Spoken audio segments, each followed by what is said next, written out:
Le projet de la zone grise est né pendant le montage d'un autre film, Je ne boirai pas, face au miroir. Film consacré à la poésie de Maciej Niemiec, un poète polonais, et du peintre Marek Szczęsny.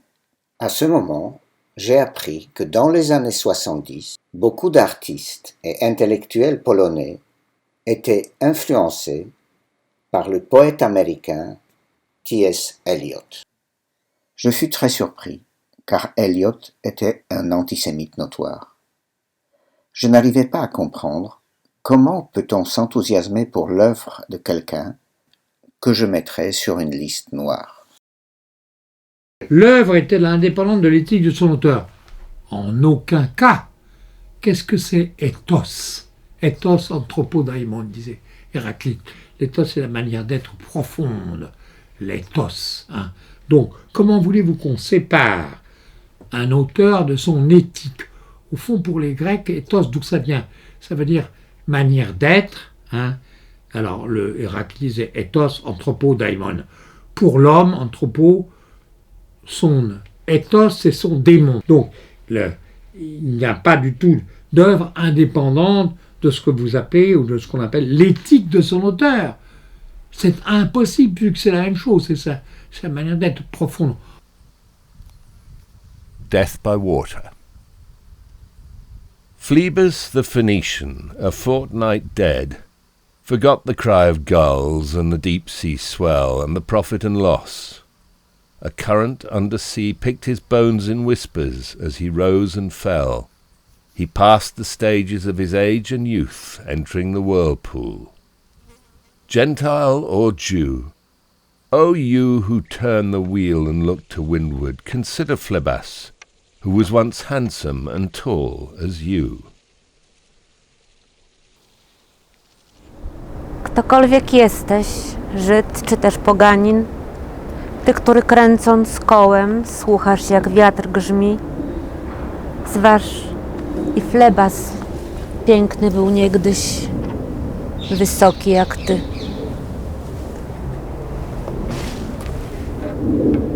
Z Eliotem sprawa jest bardzo skomplikowana. Jest rok 1948. Mentor i młodzieńczy przyjaciel Eliota, Ezra Pound, który jak wiadomo poparł i mocno zaangażował się w popieranie dyktatury Mussoliniego, właśnie jest po procesie o zdradę narodową. W tym samym roku Thomas Stearns Eliot dostaje literacką Nagrodę Nobla. Inaczej teraz czytam wiele wierszy Eliota, inaczej patrzę na jego koncepcję kultury chrześcijańskiej, na jego koncepcję tradycji. Przestają one być już niewinne, bo za nimi kryją się pewne, no mówiąc chyba oględnie, uprzedzenia, tak? Uprzedzenia, które odzywają się w tych antysemickich fragmentach jego wierszy. Najsłynniejszy z tych wierszy to jest Gerontion, czy Gerontion po angielsku, Gerontion. Here I am, an old man in a dry month, being read to by a boy, waiting for rain. I was neither at the hot gates, nor fought in the warm rain, nor knee-deep in the salt marsh, heaving a cutlass, bitten by flies, fought. My house is a decayed house, and the Jew squats on the window-sill, the owner, spawned in some estaminet of Antwerp, blistered in Brussels, patched and peeled in London. The goat coughs at night in the field overhead. Rocks, moss, stonecrop, iron, merds. The woman keeps the kitchen, makes tea, sneezes at evening, poking the peevish gutter. I an old man, a dull head among windy spaces. Żyd właściciel, spłodzony w którymś estaminecie w Antwerpii, zapryszczony w Brukseli, posztukowany i zdarty w Londynie. Tak? To jest Gerontion.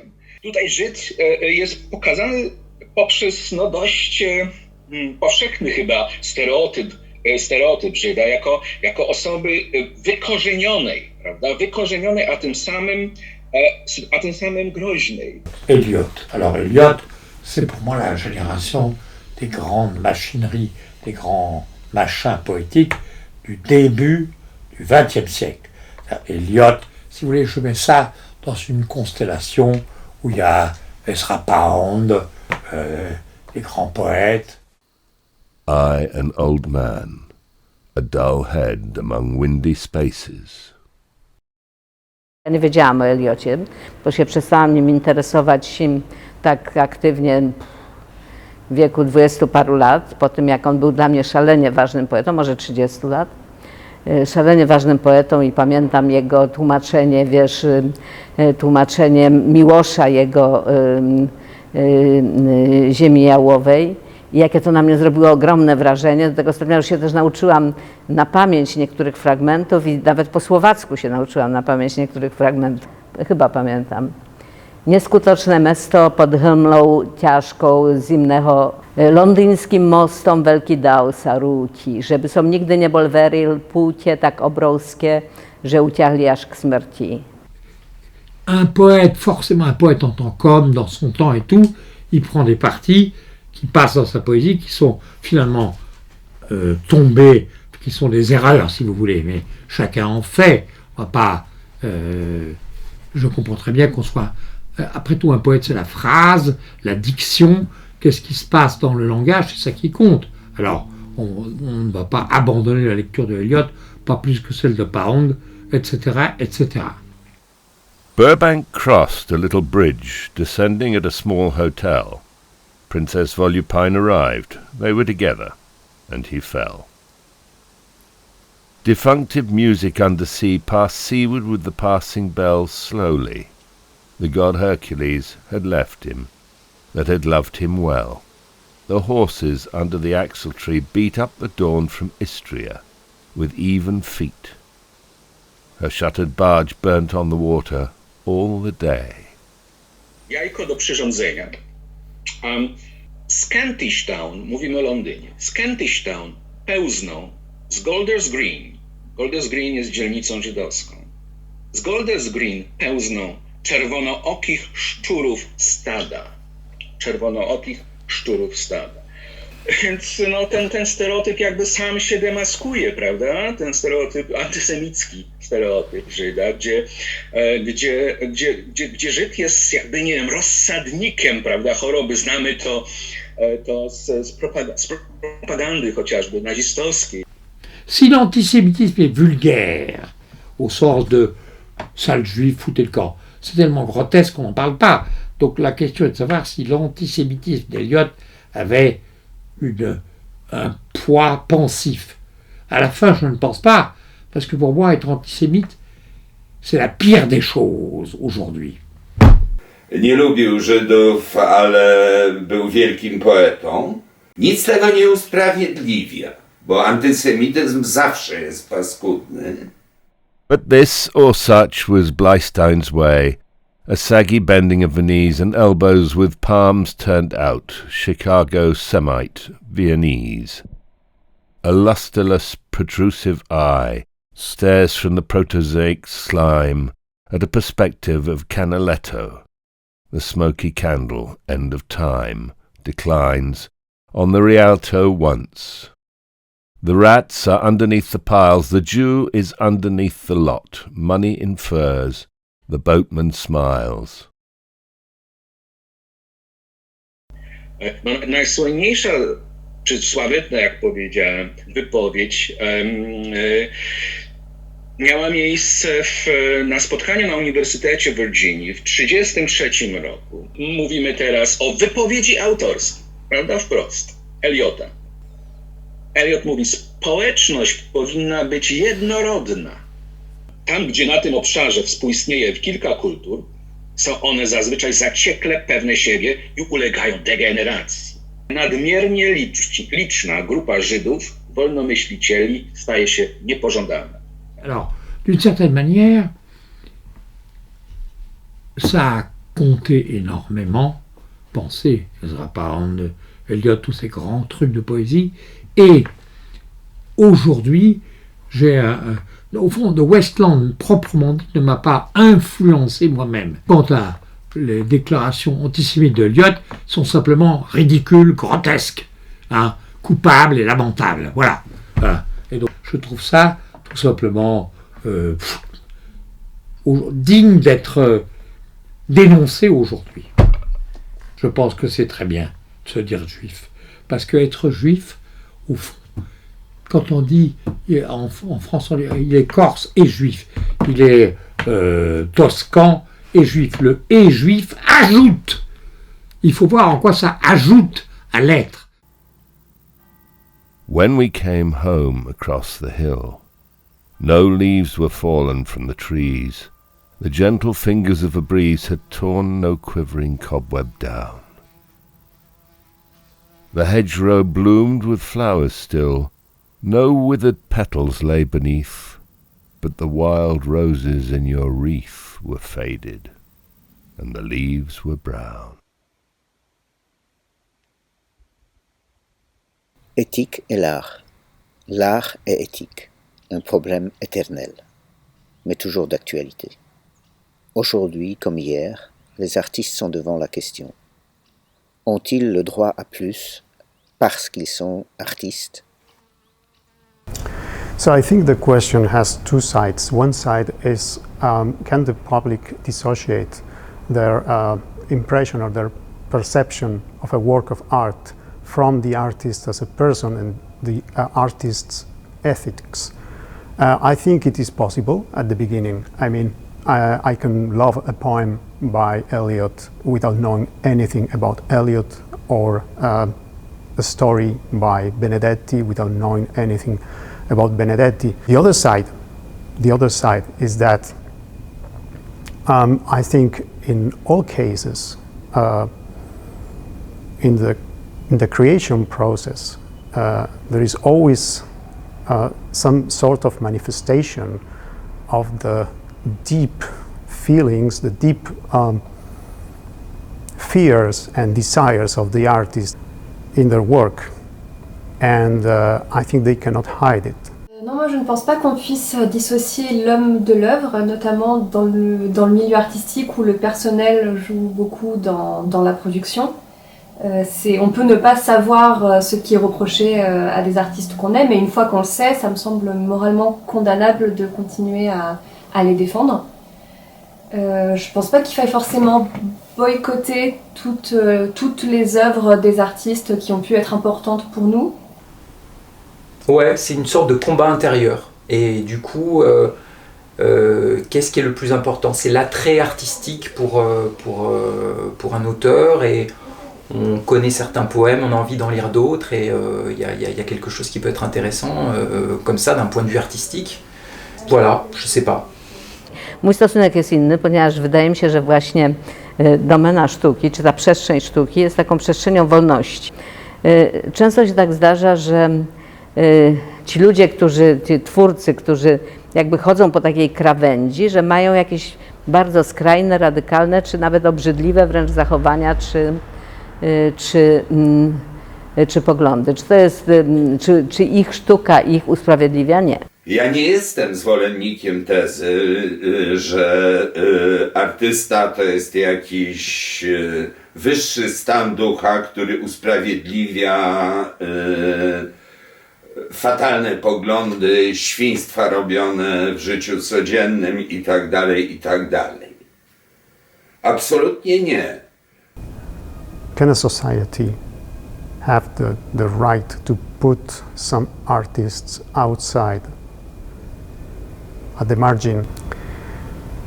I think society does. I think institutions, they do. They do establish a threshold, and they put some people outside, some people inside. Teraz jest taki spór wielki na ten temat w związku z Polańskim, prawda, który zresztą ten spór czasem przybiera takie lekko antysemickie, czy nawet bardzo antysemickie kolory. Ja nawet widziałam jakieś takie wystąpienie młodych Francuzek, które mówiły, że powinno się otworzyć komory gazowe. Więc ta taka radykalizacja jest bardzo duża. Oczywiście Nie usprawiedliwiam, broń Boże, tego, co robił Polański z tą młodą dziewczyną i być może nie ją tylko. Chociaż znając kontekst kulturowy i kontekst tego czasu, wiem, że to było zachowanie, które w jego środowisku nie było potępiane. No, to w każdym razie nie za bardzo, bo jego wielu kolegów, którym się upiekło, bo nigdy jakoś nikt na nich nie doniósł, robili podobne rzeczy.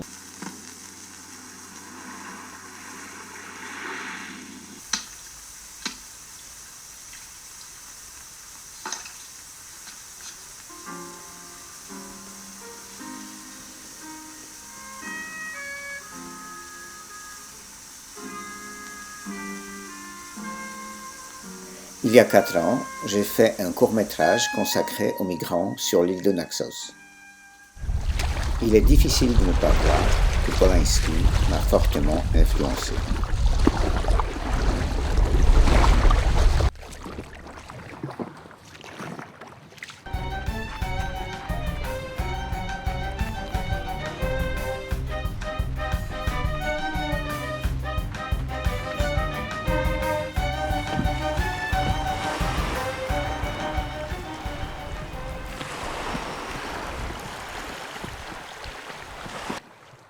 Certains cas, je peux comprendre qu'on continue de les consommer, mais je pense aussi que ça dépend, entre autres, de dans quelle mesure ces postures éthiques problématiques sont infusées dans les œuvres en question.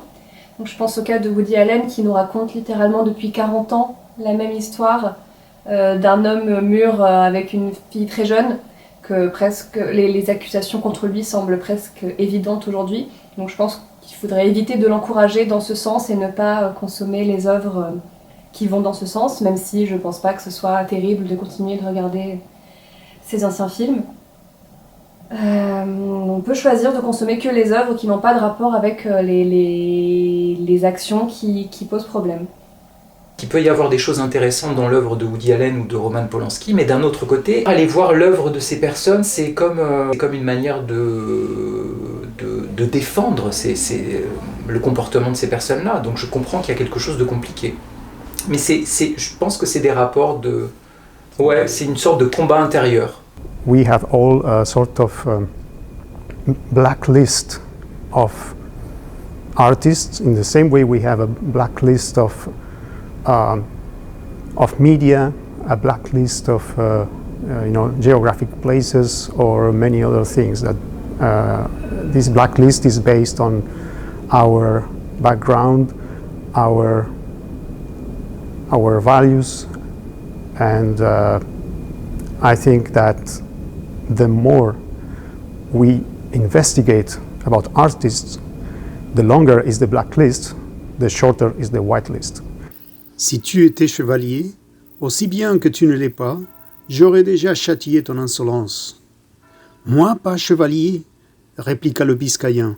Moi, jure Dieu, jamais chrétien n'avoir plus menti. Si toi laisses ta lance et tire ton épée, moi fera voir à toi comme ton chat l'eau vite s'en va. Hidalgo par mer, hidalgo par le diable, et toi mentir si dire autre chose.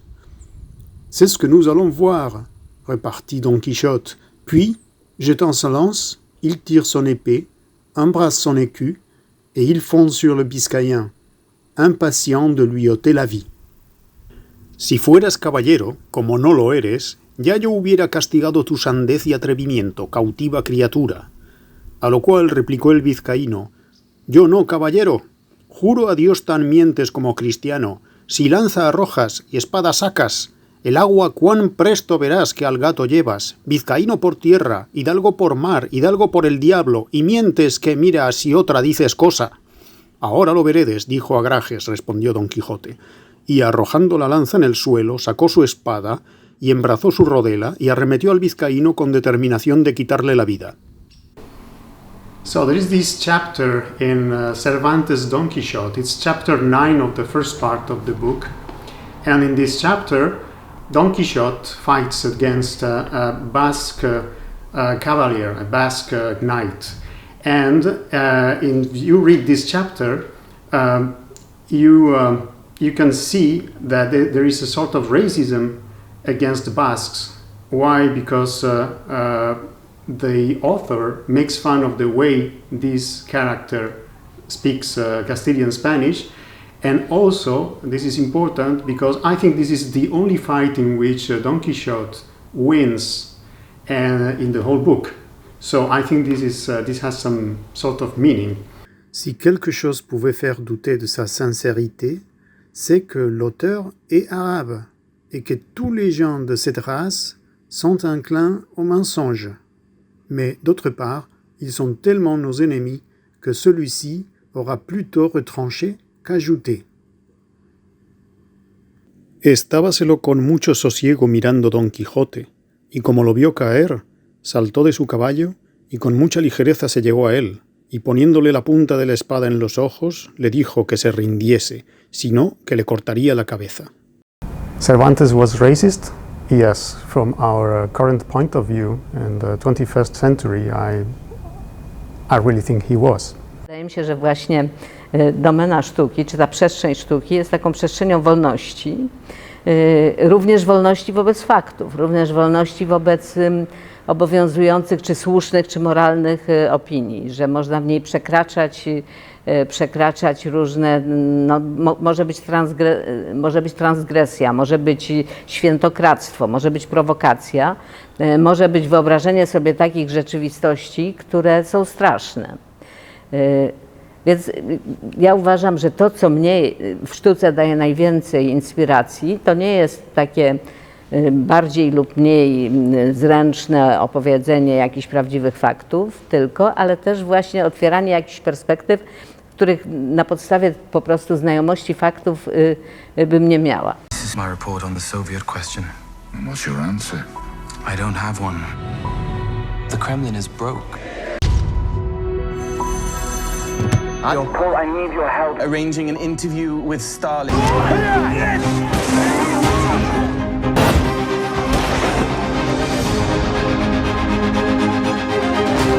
Stalin is not the man who you think he is. Are you saying there's no hope?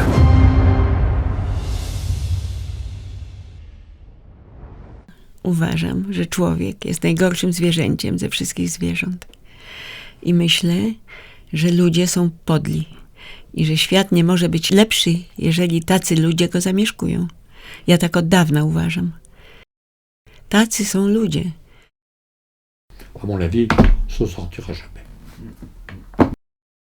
Alors que je termine le montage de ce film, les images des Afghans qui fuient leur pays retombés dans les mains des tyrans me rappellent l'histoire des Juifs qui fuyaient le régime d'Hitler. Le bateau Saint-Louis qui accosta à Cuba, qui refusa d'accueillir les Juifs. Les États-Unis, le Canada ont refusé aussi. Comme en 1939, le monde libre abdique devant la tyrannie et l'intolérance. Cette fois, les Juifs, c'est avant tout les femmes afghanes.